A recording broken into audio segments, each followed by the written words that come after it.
Nick Nimmin, you've got 932,000, almost a million subscribers on YouTube. I've always been intrigued. Tell me, how the heck did you get to that number?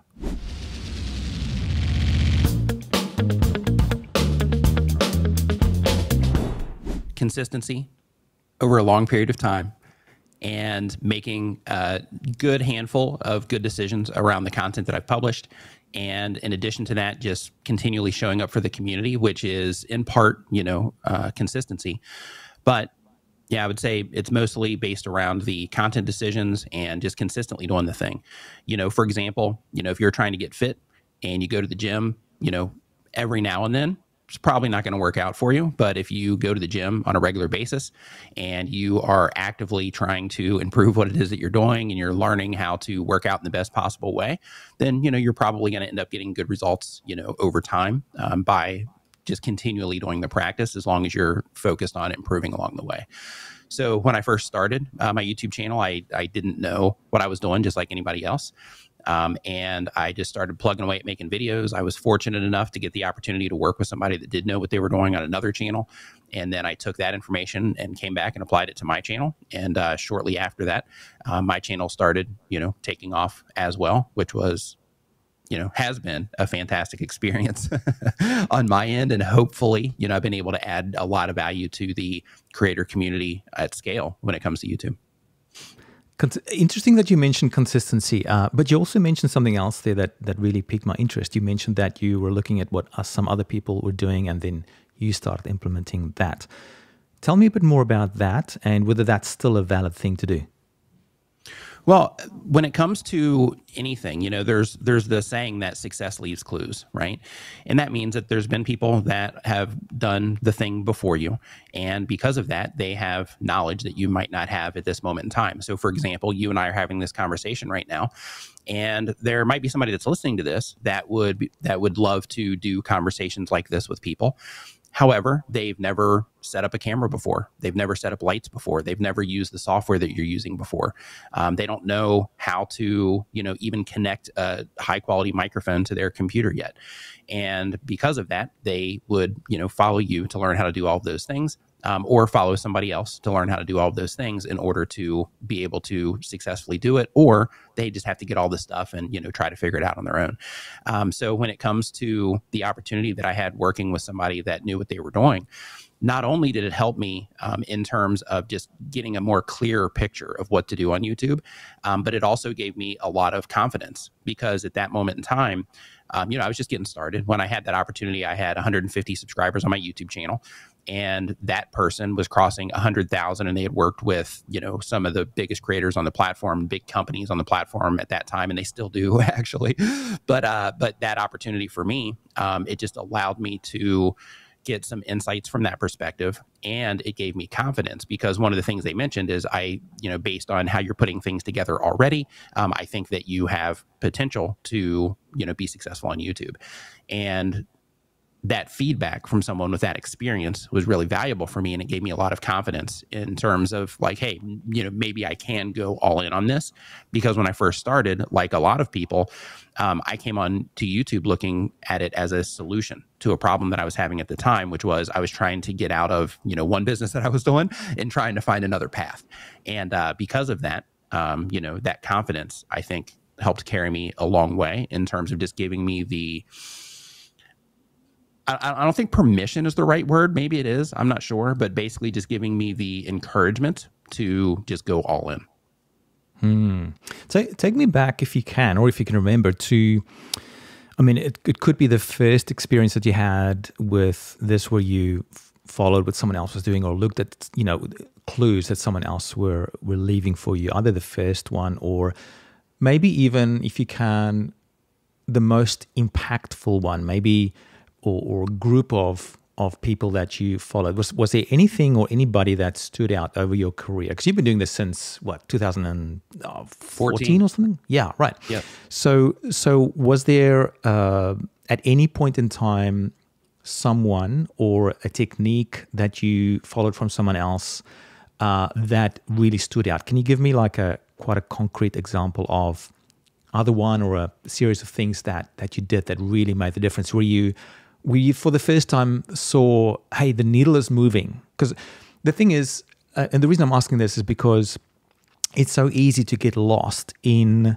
the creative mode and then not really getting a result, especially now where it's a lot more competitive. You can put out a lot of good content, but if you don't do a few certain things right, it doesn't matter how good your content is, no one will see it. So I'm trying to get to the point where you started seeing, hey, there's a needle moving here. There's a significant difference that happened. Can you think back to a time when that happened and what that was? I can, and I can actually give a couple of examples. So the very first one was when I first started my YouTube channel. Even though like I was making content for other people, I was still focusing on things that were just kind of happening in my life, and my channel was scattered all over the place. So first video was about how to overcome camera shyness because I had to solve that problem because I didn't want to be on camera. After that, I made some videos about things like how to stay focused in a coffee shop and how to name your next project, right? Because at that time, I was doing a lot of experimentation with affiliate marketing, with blogs and things like that. And, so that particular video was about, finding domain names and how to find if, a name is reserved and, those sorts of things. But I was doing all this scattered type content. And really what was happening there is I was making content that was all about me and what it was that I was doing. And it was scattered because I was interested in a lot of different things at that time. And I was having a lot of different life experiences that I thought would be interesting to other people. And one of the big transitional things for me was, one of the first ones was to make it about the viewer, but inject myself into it, right?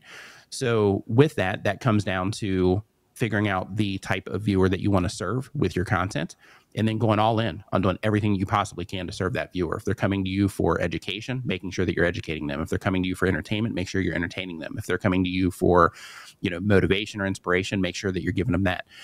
If they're coming to you because you challenge them in some way and you make them think differently, make sure everything that you do for those viewers does that, right?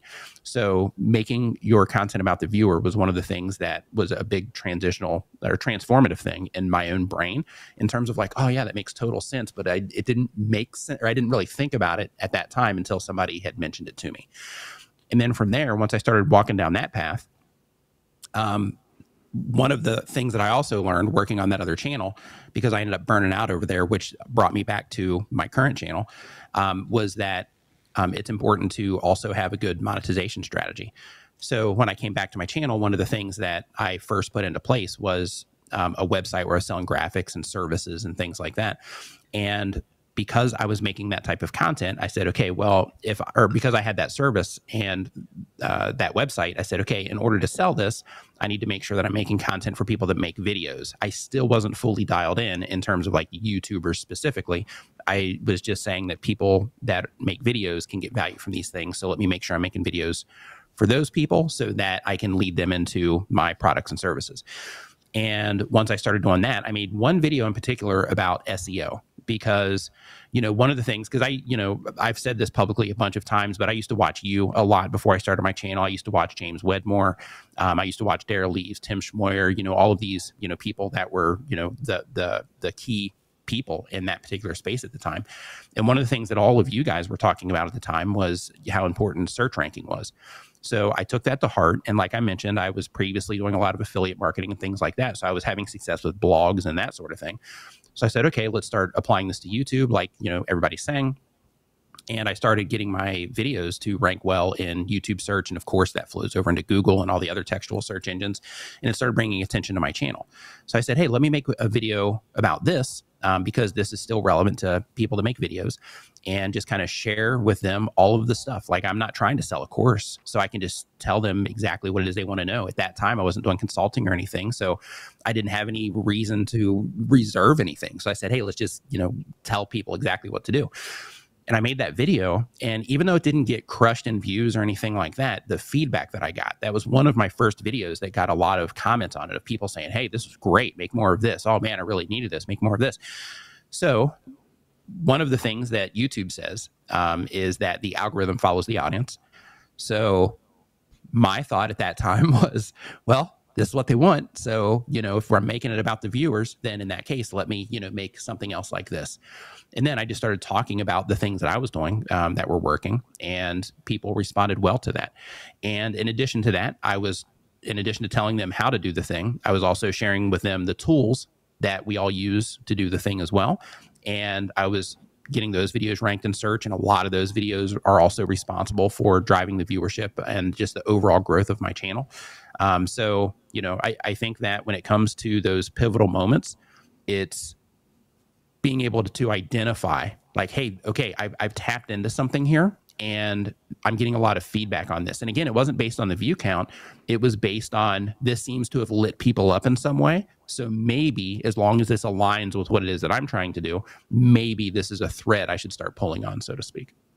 Okay, so a couple of interesting things. You've mentioned that you kind of shifted from, like almost like a chicken without a head, posting a lot of different things that just you were interested in, not really paying attention to your viewer as much and the algorithm, as a result of that. So you shifted from that to asking what does your viewer want? And very interesting what you're saying, the algorithm follows the audience. Is that what you said, I think? Yes. Very, very interesting. So now bring it to today, because that immediately brings up another thought on my mind. I just watched a very interesting video from Dan Coe about what your content should be about, because I've been thinking about this myself as well as I'm restarting up my channel again. Back in 2010, I was sort of peeking at what I was doing. That's probably when you were watching it. And, I've been behind the scenes for many, many years. And I'm just getting back into it. I'm asking myself the question, do I stick to a certain niche, figure out who that audience is for that niche and just create content for that? Or do I create content that's more related to what I'm interested in as a, personal brand? And so I watched this video from Dan Coe. It was very, very useful, actually. And he talked about, essentially you have a mission that you work towards, and that allows you to talk about a whole bunch of things that all align towards working towards that same mission, which really made a lot of sense to me. And it gave me the freedom, I suppose, to think I don't just have to create content about a certain topic. My niche is more about the people who are interested in me and my kind of lifestyle or interests. So he talks about the niche of one. What are your thoughts on that, especially in the light of the other angle, which is the algorithm has changed, right? Or at least it's changed for a lot of the short form content platforms, where it's changed from the social graph to the interest graph, where you don't necessarily have to have a ton of subscribers to get a ton of views. So it's much more based on interest than your subscribers, your existing sort of follower count. So bringing those things into account, where do you think things are at? Where do you think things are at today? Going from where you started going sort of a bunch of different content to then honing in on a niche, and now people like Dan Coe saying it's maybe okay to have a broader subject topic as long as it's towards a certain mission, but then also the interest graph coming into it. I guess my question is, where do you think things are at? Where do you think things are at with the algorithm today for you? Well, specifically for YouTube, and if you've got thoughts on other platforms as well. But I think you've got a lot of experience in YouTube, so feel free to just talk about that if you want to. Yeah. Yeah. So when it comes to that idea, I support what he's saying, and I think that another way to kind of explain that same idea is, because I haven't seen that video, but based on what you mentioned, I think another way to explain that idea is, when it comes to niching down, a lot of people look at niching down as I'm locked into these very specific types of videos situation. And what he's recommending, and I totally agree with, is that it's not necessarily about the exact videos that you're making in terms of the topics themselves. And like, if I'm making videos about coffee cups, I have to make sure that every video is about a coffee cup.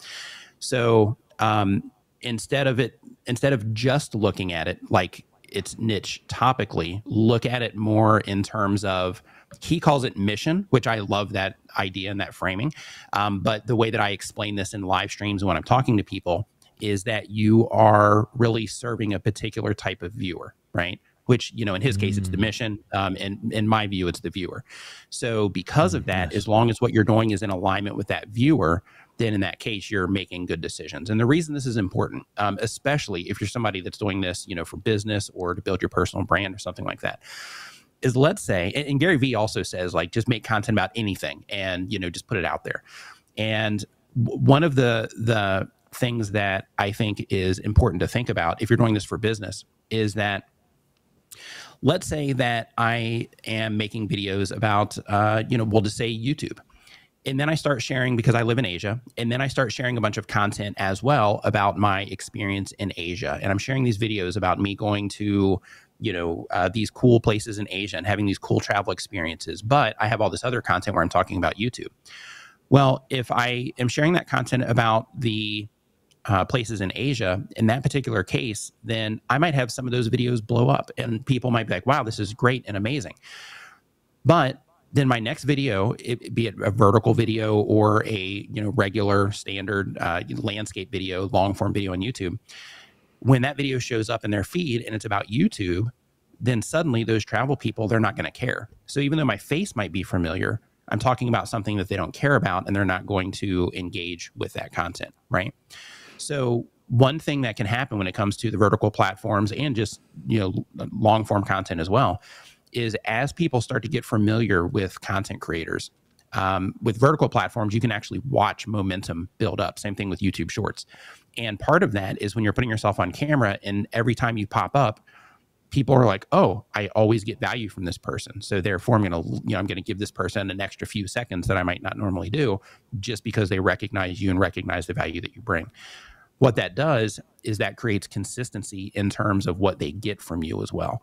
So yes, if you're just trying to grow accounts and get large view counts and monetize through ads and things like that, then I still wouldn't do it on YouTube. But when it comes to the other vertical platforms, you know, making content about just kind of anything and then figuring out, okay, when I make these types of videos, they typically do better. I think that shotgun approach can be effective. But I think if you actually have something that you're trying to accomplish, making sure that everything that you do is in alignment with that is going to be the best decision. And for example, in my case, so my main thing is teaching people how to thrive on YouTube. So because of that, my person that I'm trying to reach is somebody that is trying to figure out YouTube. Of course, you know, we can go into the details on that, but, you know, it's a person that's trying to figure out YouTube. And with that person, they're probably going to want some YouTube specific information in terms of, hey, how do I make thumbnails? How do I get more views on my videos in terms of the best practices there, those types of things. But that person's also going to need to know, okay, what live streaming software do I use so that once I get to that point, I know what I should use or I know some options that I have. What specifically should I use to make thumbnails? What gear should I use, you know, when I'm recording these things? So if I make videos on those different topics, they're still in alignment with that person that I'm trying to reach.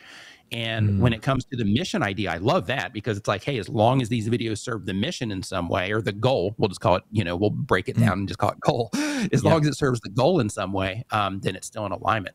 But if you start putting out a bunch of random things that don't really apply to people, then you could have a video go viral, but that video might not be, it might just be filled with a bunch of fluff about people that don't care about what you're trying to do, about people that don't really care about that, you know, like he says, the mission or the goal that you are trying to accomplish, but it might get a lot of views. So it might make you feel good, but it might not necessarily help you with, you know, whatever it is that you're trying to do. So I love how he frames it around mission. I think that's a really cool way to do it. But I think that with the way everything works now, I would still make sure that you're making, you know, content for that particular group of people or that person that you're trying to serve. So even with Gary Vee, he talks about, you know, just uploading content about everything. But if you look at his own accounts, all of his content is focused towards, you know, content creators and entrepreneurs, right? So he's still laser targeted for that avatar. He's not making videos at home, sitting on his sofa, hanging out with his kids and, you know, talking about, you know, their kid going to school. But if he did, he would talk about that and then wrap it around some either content creator concept or some type of entrepreneurial, you know, concept as well. So because of that, I think that, you know, being mindful of who is it that I'm actually trying to serve here and what value am I trying to give to these people, that's the core. And then from there, what content can I make that would align with these people? So for example, you know, even if like in my case, because I serve YouTubers. So one video that I could make if I wanted to is, I go to Vid Summit every year, and I could make a video there at that conference, and I could package that video up and say, hey, this is what happens when you go to a creator conference. And that particular video may or may not get a lot of views, but for the people that watched it, they are probably going to be content creators. And out of those people that are interacting with that content as content creators, that would also identify me as somebody that shares information about something related to being a content creator, which then might help that person explore my account and see the other content that I have. Right. So it's, in my opinion, it's more about the, focus on that particular viewer that you're trying to reach than it is anything else. Yeah, I love that. I think it does make a lot of sense, that idea of the mission, because it sort of makes me think then every single video that you then create, you can ask the question, does this video help my viewer get to that outcome that the mission is about? So sort of like a North Star, I guess, that all your content points to, which allows you that freedom to create, more variety of content, but always has that same sort of North Star that it's pointing towards. I want to ask you something, Nick. This is sort of a multi-pronged question, but it starts maybe with how to figure out this audience, the who person that you're trying to create content for. And I'm going to wrap it in this sort of mind exercise, this thought experiment. If you lost all of your subscribers everywhere and you had to start from zero again, like tomorrow, how would you go about it? How would you try and figure out who it is you're trying to serve? And what would you do? Like, would you start on YouTube? Would you go to TikTok? Would you do exactly the same as what you did before, or would you do things differently now? How would you go about it? So let me ask you just for a little bit more detail. So am I somebody that new that has never done any of this stuff before at all? Or is it just me put back at zero? Because there's two different approaches, right? Two different approaches there. Okay, let's take it like this. Let's say you've got to go.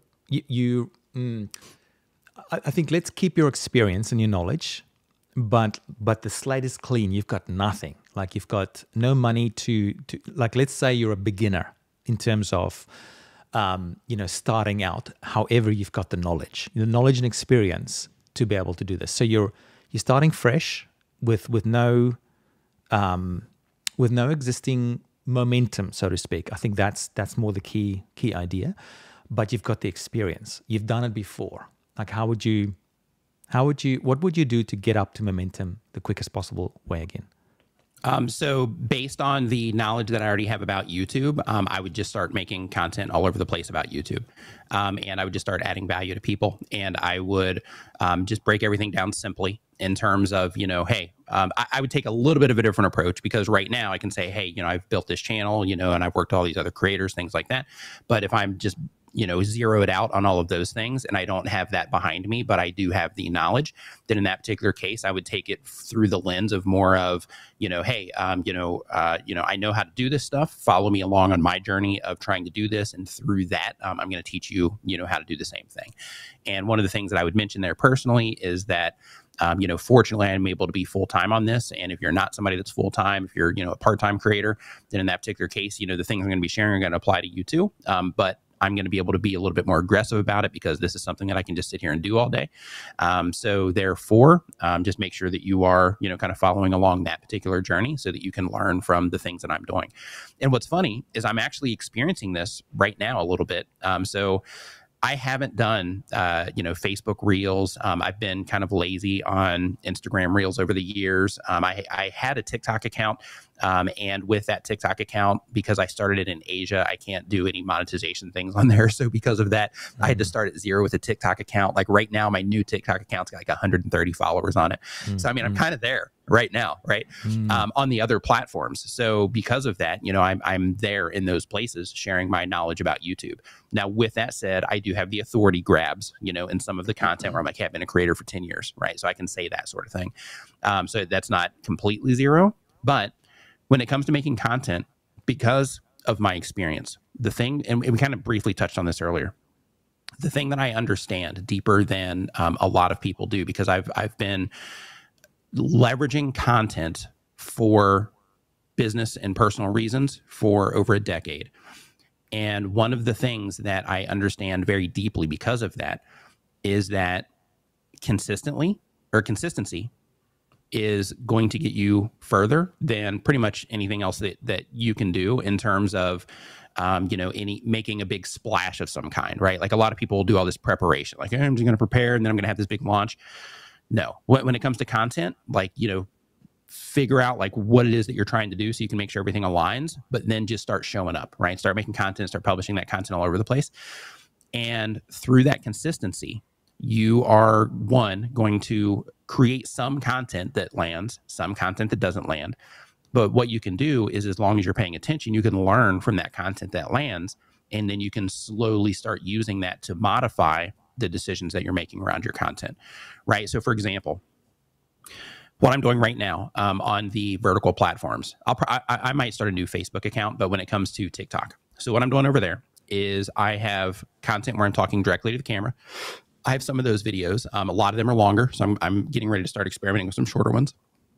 In addition to that, I also have some content to where when I do live streams in this particular setup, I have this second camera over here, and then I have this little Hollyland microphone that I connect right here. It's just like a little magnet that sticks here, so I can make sure I get good audio for it.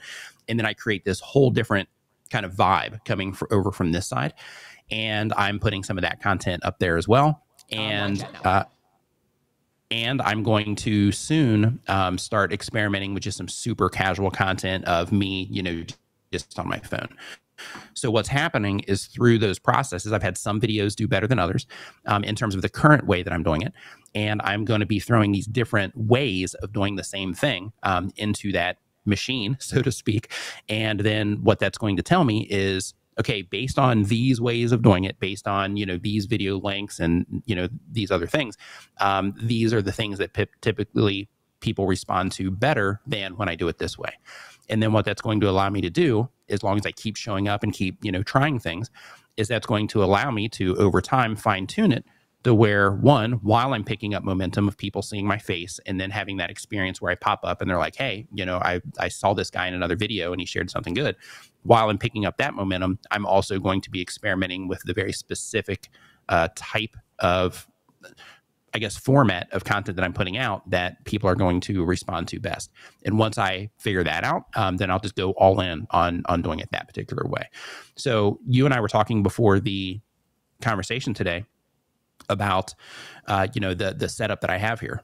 So when it comes to vertical content, I think that, this type of setup in some cases can also be a negative, because one of the things about vertical content that I think is fascinating is that a lot of it seems to be personal. Like on YouTube, some of it does, but when you get onto the other platforms, a lot of it seems to be personal, real life. Hey, it's not super polished, that kind of stuff. And because of that, one, it's great for new people because it removes, all those barrier to entries. But for somebody like me that's had all this experience and that kind of prides myself on making things look a certain way, like I'm going to have to unlearn some of that, right, for the vertical platforms. And if people start responding better to that, from my ego's sake and from my personal taste sake, it's going to hurt, right? But I also understand, again, because of experience, that if I, want that to work out for me long term, then I need to lean into what the viewers respond to that I'm trying to serve with that content, right? So just running those types of experiments, I think with wherever it is that you're publishing content, can be really helpful, because if you keep showing up and you keep showing up, and if you're getting 100 views or if you're getting 1 million views, you can learn, from how people are responding to it, and then you just fine tune things over time. For people that publish, once a week, you only get 52 shots a year at that. If you are publishing daily, then you get 365 shots, right? So you're going to learn a lot if you get really aggressive at publishing content when it comes to the vertical platforms. And in some cases, people do that with long form content as well. But, that consistency of just continuing to do the thing can really be advantageous for really understanding what people actually want from you and exactly how they want that from you. So you've mentioned consistency now at least 3 times in this interview, which is awesome. I want to unpack that a little bit. So personally for you, Nick Nimmin in particular, what do you think is the driver? Maybe even it could be subconscious, maybe it's conscious for you, but what is the driver for you to be consistent? Like, because it's one thing to say, I will post every day, or I will have a live stream once a week, but it's another thing to actually turn up and do it. So for me, it seems like there's a driver behind it, but then also maybe there's some practical things you can do to help you actually turn up. What are your thoughts on that? Like, is there maybe you can unpack that. Like, is there something that drives you for wanting to do this in the first place? Or is it pure willpower, so to speak? So this is going to sound extremely corny to some people, and that's fine. I accept that. For me, like I mentioned earlier in the conversation, I had the opportunity to work with somebody else. That person gave me confidence in what it was that I was doing. And through that experience, my life has radically changed in every imaginable way. It's impacted the lives of, everybody and, that's around me in terms of, family and close friends. And the thing that keeps me showing up, and I've got a personal story for this too, in addition to this, but the thing that keeps me showing up is that when that person was publishing videos and I was watching videos, even, when you were publishing videos before and I was watching those videos, every video that I watched, I would learn, just a little bit more. And through that learning a little bit more from watching video after video and having, conversations in the case, when I was working with Daryl, those things added up to me getting a really good understanding of what I needed to do and executing on it, and everything, working out in a way that, like I said, has been radically transformative. So because of that, I keep showing up because in addition to this just being what I do, I keep showing up because I believe, or I try to believe anyway, in terms of, like, I hope, we'll do it that way, that with every piece of content that I put out, that there's at least one person that watches it and they're like, oh, okay, that makes sense now. Or, oh, I never thought about it that way. Or, oh, you know what, that might be the thing that I'm missing. Or, oh, I didn't even know that you could use that to do this, and let me give that a shot. And then now it makes that easier for them. And then, hopefully through those experiences, hopefully, I can continue to reach some people that will have a transformative, situation that's the same. So when I go to like a Vid Summit, would you say that's like, would you describe that as like a feedback loop almost? So you put out the content, but then there's a direct feedback loop from individuals in particular who you can see almost in real time that you are changing their lives. Is that the thing that drives you, getting that feedback from people? So it's the understanding of my experience, if I get the feedback or not, because I was able to see how that experience impacted me, right? In terms of, just like with anything, right? Everything is a learning curve. So as you learn, you get better at the thing as long as you're being intentional with it. So it's about my experience and also that feedback loop. So with the live streams that I do every Saturday, which is my most consistent piece of content, with that live stream that I do, I'll see people come into that live stream and they'll have, 50 subscribers. They're getting, 10 views a video. And then, over a period of time, sometimes it's faster, sometimes it's shorter. But, next thing you know, that person's coming back into the live stream and they're like, hey, just crossed 10,000 subscribers. And then they say something encouraging to kind of lift everybody else up in the chat. People come in, hey, I just crossed 80,000 subscribers, 100,000 subscribers. Had a guy like 2 or 3 weeks ago. He has a YouTube channel called Demon's Row. He came in, he's like, hey, just crossed 800,000 subscribers. Thanks so much for all the information, blah, blah, blah.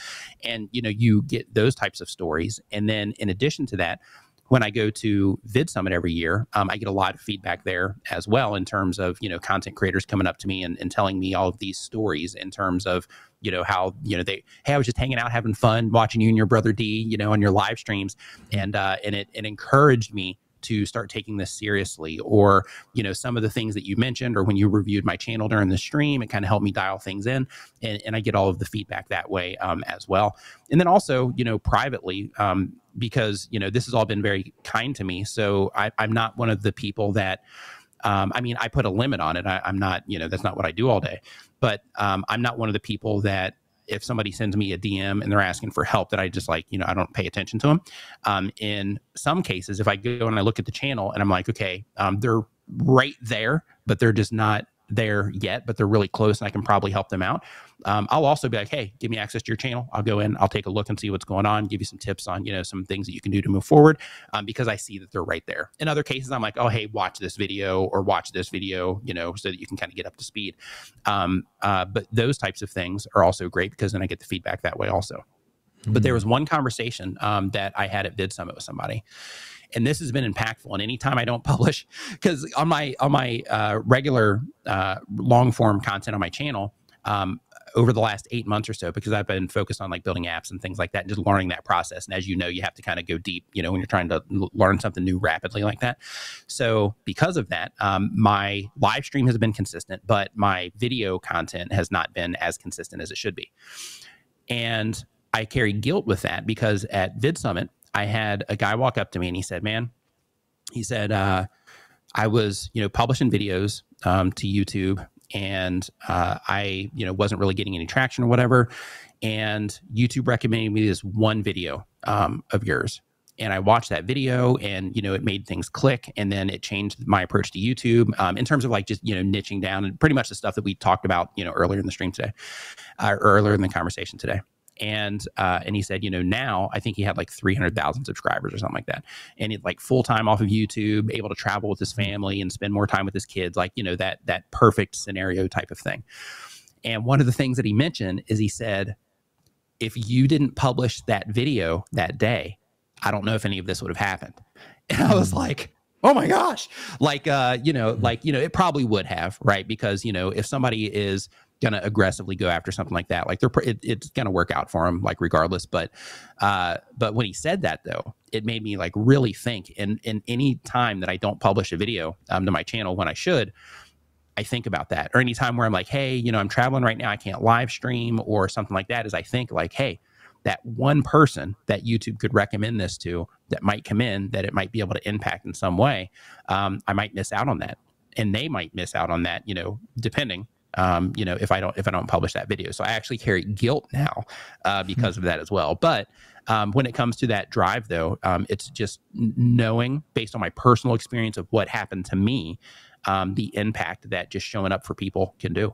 And that feedback that I get. So for me, when it comes to that consistency, it's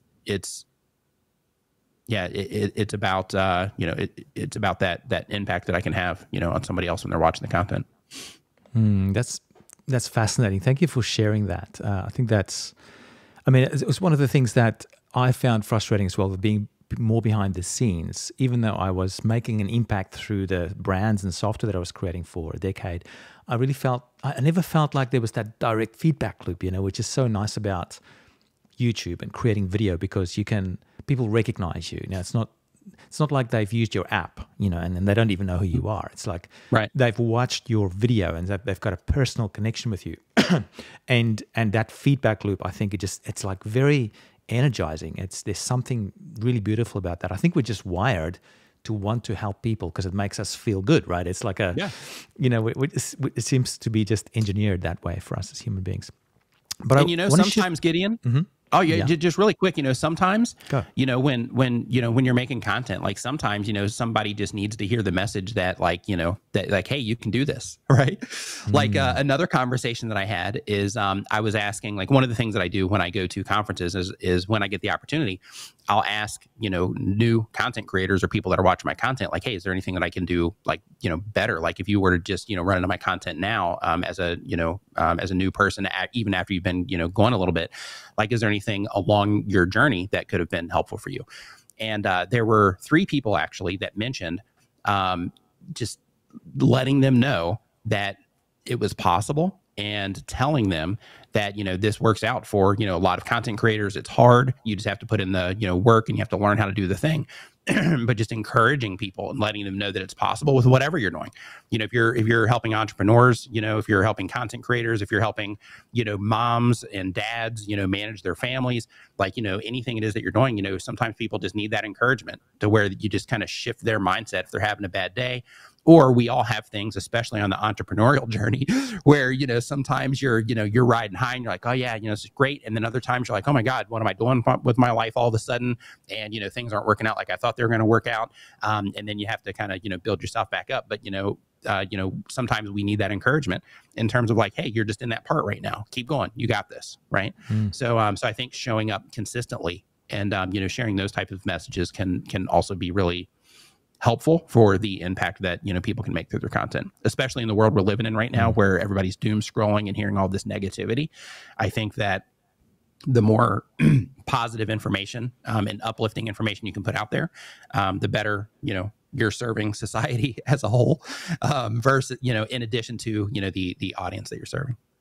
Yeah, and talking of which, I want to shift gears a little bit here to something else where you've been experimenting with a bit, but also been making quite a big impact with, and that's with software. So you've just released a new software program or app called New Creator. I'll put it up here on the screen.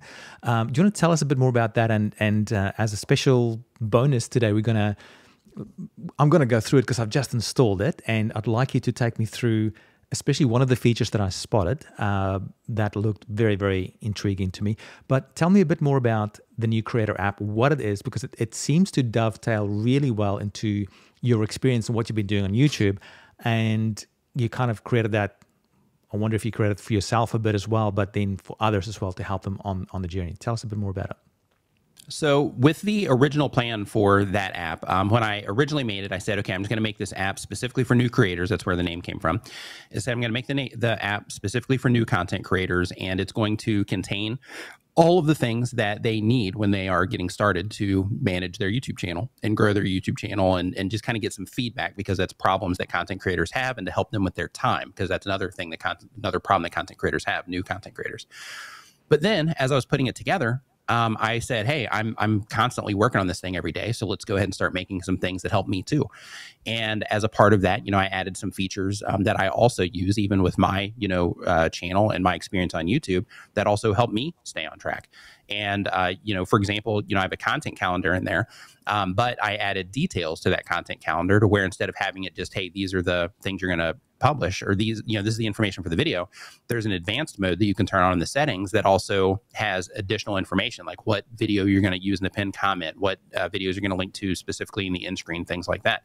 And I do that just to keep things organized on my end, but also the kind of side value of that is a lot of people aren't thinking about those things when they are, you know, kind of fleshing out the idea of their video. And because of that, after the fact, they're put in a position to where they're like, okay, well, now what am I going to link this to in the end screen? Now what am I going to put in the pinned comment? Now what am I going to put in the info card?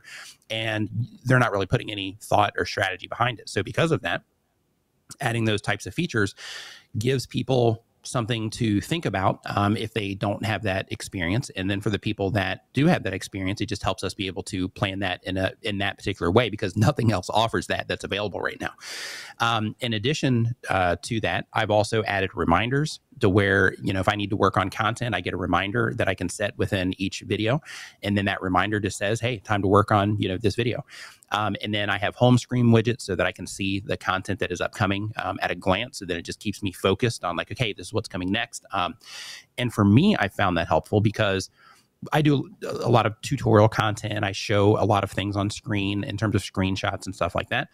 So what that does for me, and this is just kind of a little side value I didn't expect, is I know that video is coming up. It's in my mind because I see it on my homepage all the time on my phone. And then because of that, if I happen to be doing something like YouTube analytics, I'm like, oh, that's right, I got this video coming up. Let me go ahead and, you know, get this screenshot and put it in that folder so that when it comes time to put that video together, my editor already has it. And it's helping me in that regard as well. But yeah, I've got that in there. I've got a QR code, you know, for your channel. And if you go to conferences, things like that, that was another one I built for myself. So originally it was the QR code for your channel. But I was going to social media marketing world, and, you know, people will be like, hey, what's your LinkedIn? What's your LinkedIn? What's your LinkedIn? So I said, okay, I'm going to make this QR code generator in here to where they can put their LinkedIn or anything that they want, and then it will make a QR code. They can screenshot it, make that their phone wallpaper. And then if they're at a conference or something, they don't have to open their phone. They just have to, tap on it. And then somebody can just screenshot, their QR code for their LinkedIn or whatever.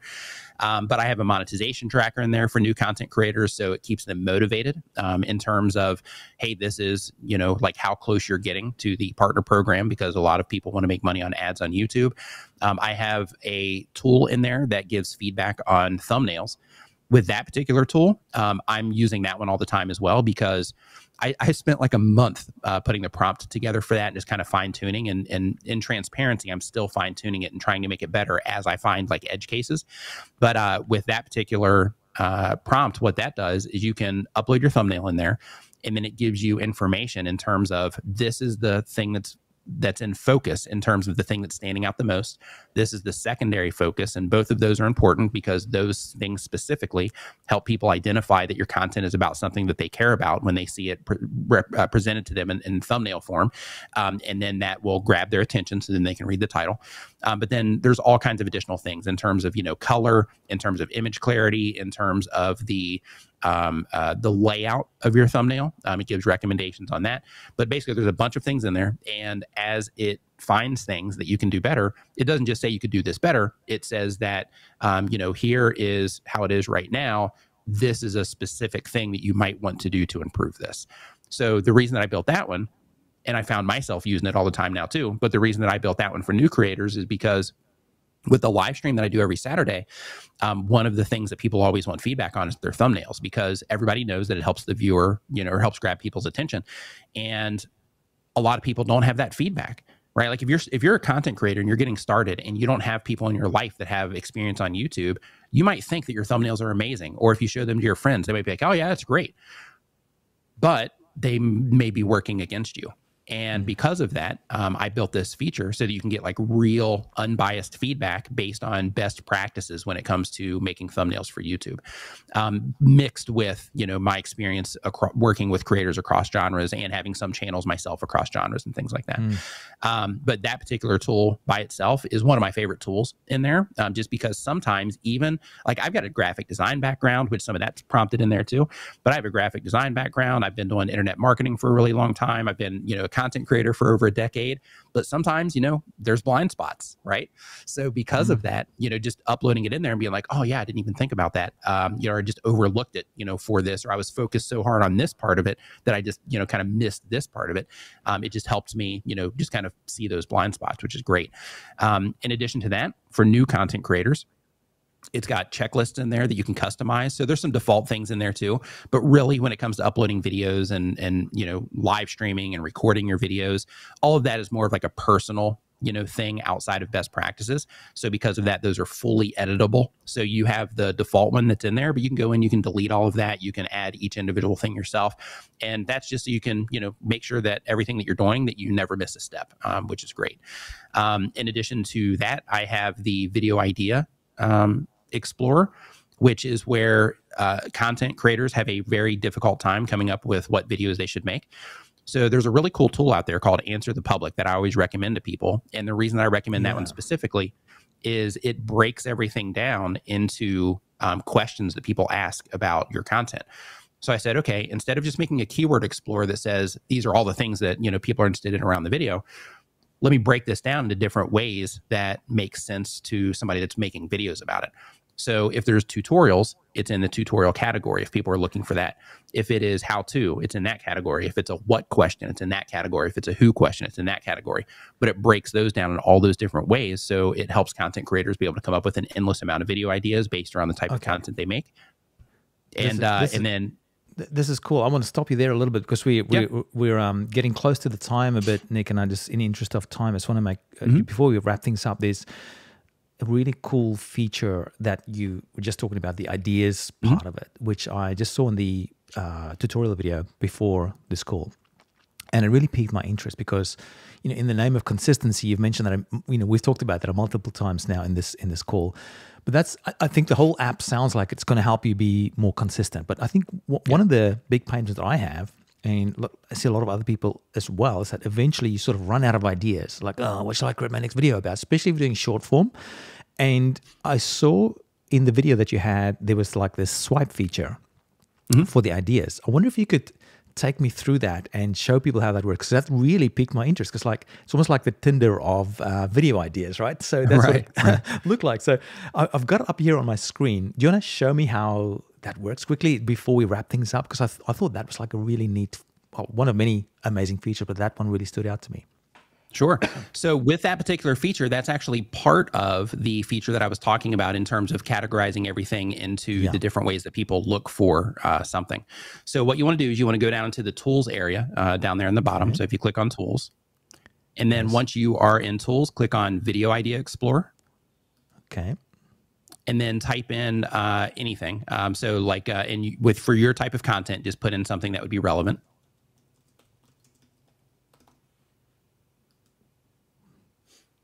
Okay. And the fewer the better in terms of, what do you have there? Short form video. What does that say? Marketing. Short form video marketing. So I can make sure. Yeah, I would reduce that to like video marketing. That'll probably give you better or more insights essentially. Okay. Okay. So this version right here is the version I was talking about where it breaks everything down categorically. Ooh, and then if you click up on the very top right-hand side, you see the info card. And then to the left of that, you're going to see those squares. Go back. Click on the squares. Yeah. Click on that. And that takes you to the swipe feature. This is made for like, hey, if you're just, if you're like, hey, I'm just kind of casually looking for ideas and I'm not like aggressively needing to see that list that I was showing you before, then here you can just swipe left or right and it just takes you through all of the things that are listed in the other version. If you swipe to the right, then like you're seeing here, it gives you the option to add that to your video ideas list. And then if you swipe to the left, then of course it, excludes it from that list. How to create a video marketing video in Canva. I don't know anything about that, so I'm going to turn that off. What is a digital marketing short video? Well, maybe I will create a video about that. That's a nice idea. And tell me, so with these ideas, have they gone through some sort of a filter already, like, with what do you call it, the Republic one? What is it called? Not the Republic. What is AI? it called? No, like the keyword sort of SEO sort of things. Does it tie in with Google's keyword tool or anything like that? Yeah, so these are all being pulled in from the things that people actively look for on YouTube and Google. Ooh, all right, so I'm definitely gonna swipe right to say yes, right? Swipe right and confirm. I love that. I really, really love that. So, because I think what's cool about that is that, sometimes you just want to be sitting there and, you're maybe standing in queue for waiting for something or whatever, and you go, what can I do? Well, why don't you look for cool ideas and quickly go through that swipe, yes, no, yes, whatever. And then at the end of it, you've got a whole list of content ideas that's already been kind of shortlisted in a way or filtered through the Google keyword tool by the sounds of it, or whatever other tools you're using. Is that right? Yes. Okay. That's awesome. That's really awesome. I think to me, that's a winning feature. It's like a very, well, I don't know, I'm biased, but to me, that's a leading feature. I really love that. It's really cool. Yeah, I think one of the things about that one specifically is that it also helps keep you focused. So one of the problems that content creators have is they get a lot of information, and because they get so much information, it can be overwhelming for people. So when you see it all listed out, and it's, even though it's categorized by all those questions, for some people, that might be too much, because then it's like, okay, well, now I got all of these things put in front of me, like, what should I click on? What do I do? What do I do next? But with the swipe feature, it just keeps everything isolated. Okay, is this one that I want to go with? Yes or no? And it just keeps it really focused and isolated as well, which I think is also something that will be valuable to people that do get overwhelmed, when they're trying to do this sort of thing. Love it. And it's amazing that you've been able to not just build an audience and just be a YouTuber, but also be an actual product creator as well. So kudos to you, Nick. I know what that feels like, and it's not easy, but it's fun, right? You learn a lot through the process. Before we wrap things up, I want to ask you, what would be the one message you would give to someone who is creating video content? Maybe they're just at the beginning of the journey, or maybe they're like me, who's sort of coming back into it again after a while, but they're not getting traction and they're wondering whether this thing is worth it. What would you say to them? YouTube is a learning curve. Just like anything else you're going to do. If you're learning to play an instrument, you have to figure out the instrument that you want to play. That's kind of like niches, right? You got to figure out the instrument that you want to play. You got to figure out how that instrument works. You got to figure out how to use the instrument in terms of, are your fingers even, like, let's say you're picking up a guitar, are your fingers, going to work right away? No, they're not. So because of that, you have to go through the process of training your fingers to work independently and be able to hit the right strings at the right time while, you're doing the same thing with this hand or a pick. So just like learning an instrument, YouTube or anything else you do, if you start a new job, a whole bunch of stuff you got to learn in order to get, good at it. YouTube is the same exact way. It's a learning curve. So if you're not getting the results that you're after right now, it typically means that you are still needing to develop skills. It doesn't mean that you need to watch videos on how to get views on YouTube per se. It means that you need to learn how to, either make content that's effective for the people that you're trying to reach. Maybe you need clarity on what it is that you're actually trying to do. Maybe you need to learn how to tell better stories. Maybe you need to learn how to grab people's attention when your video first starts. Maybe you need to, just do a lot of experimentation within your video content to really understand what it is that people want instead of committing to, this is the way that I think it should be done, so I'm just going to do it that way, and people better respond to it because, again, it's about them and their experience, not us and ours. So because of that, since we're essentially making a product, with every video that we create, just understand that it's a learning curve. And if you're not getting those results, it just means that there's more to learn when it comes to the skills that you need to develop. And, I'm sure, Gideon can, kind of co-stamp this, but when you develop your skills around doing these things, around doing anything, it helps you be able to see things in a different way.